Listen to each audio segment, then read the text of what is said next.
In the heart of ancient Syria, there lived a man named Naaman. He was the commander of the king's army, a hero celebrated for his victories, a man of immense power and wealth. His name was whispered with respect in the palace halls and with fear on the battlefield. But beneath his gleaming armor and fine robes, Naaman carried a terrible secret, a shadow that no victory could vanquish. He was a leper. The disease was slowly consuming him, turning his skin into a patchwork of sores, a constant, humiliating reminder of his own mortality. He had everything a man could desire: fame, fortune, influence, but the one thing he craved, he couldn't buy: a cure. His desperation grew with each passing day, a quiet despair that even the mightiest warrior couldn't fight. Then, a glimmer of hope arrived from an unlikely source. A young servant girl from Israel, captured in a raid, told Naaman's wife about a prophet in her homeland who could heal him. Clinging to this last shred of hope, Naaman gathered lavish gifts: 10 talents of silver, 6,000 shekels of gold, and 10 sets of fine clothing. With a letter from his king, he set off on the long journey to Israel. His grand caravan, a spectacle of wealth and power, announced his arrival.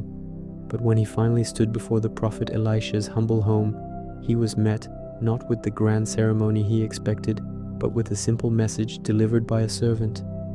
The message was strange, almost insulting.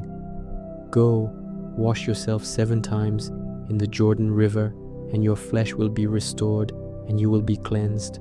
Naaman was furious. Was this a joke? He had traveled all this way, bringing a fortune in gifts, only to be told to bathe in a muddy river.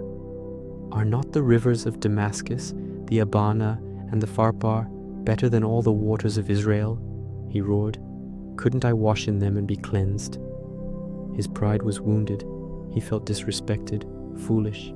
He turned his chariot around, ready to storm back to Syria, his anger burning hotter than his disease. But his servants, seeing the hope slipping away, gently approached him. "My father," one said, "if the prophet had told you to do some great thing, would you not have done it? How much more then, when he tells you, 'Wash and be cleansed'?" Their wise words pierced through his anger. What did he have to lose? Swallowing his pride, a bitter pill for such a powerful man, Naaman turned his chariot back towards the Jordan River. The river was just as he'd imagined, murky, brown, and unimpressive. His servants laid his royal garments and polished armor on the bank, symbols of the worldly power he was now setting aside. He waded into the cool, muddy water, the feeling of humility as foreign to him as the silt between his toes. He submerged himself once. He came up, gasping, and looked at his skin. Nothing. Twice. Still nothing. 3 times. 4, 5, 6. With each dip, a battle raged within him between doubt and a fragile, emerging faith. He felt foolish, exposed, his powerful retinue watching from the shore. He took a deep breath, closed his eyes, and plunged himself under the water for the 7th and final time. As he broke the surface, a breathtaking, divine light seemed to erupt from the water around him.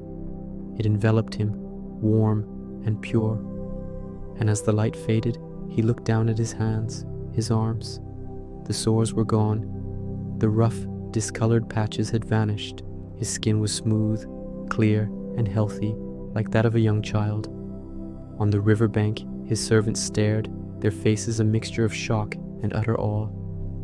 The man who had entered the water, a broken leper, had emerged whole. The river, which a moment ago seemed so ordinary, now felt sacred. His armor and robes lay discarded, monuments to a pride that had almost cost him everything. Naaman stood in the water, not as a commander, but as a man reborn. He slowly walked out of the river, his steps steady, his heart overflowing with a gratitude he had never known. The water dripped from his renewed skin, each drop a testament to the miracle he had just experienced. He looked at his hands again, turning them over and over in the sunlight, scarcely believing what he saw. He gathered his things, but not to return to his old life. He went back to Elisha, not with the arrogance of a general, but with the humility of a true believer.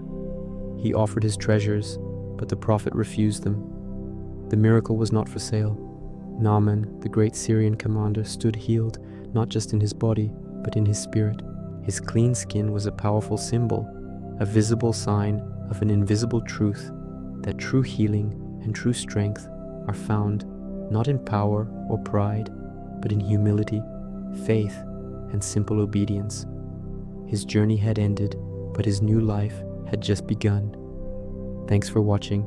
If this story moved you, don't forget to like and subscribe for more.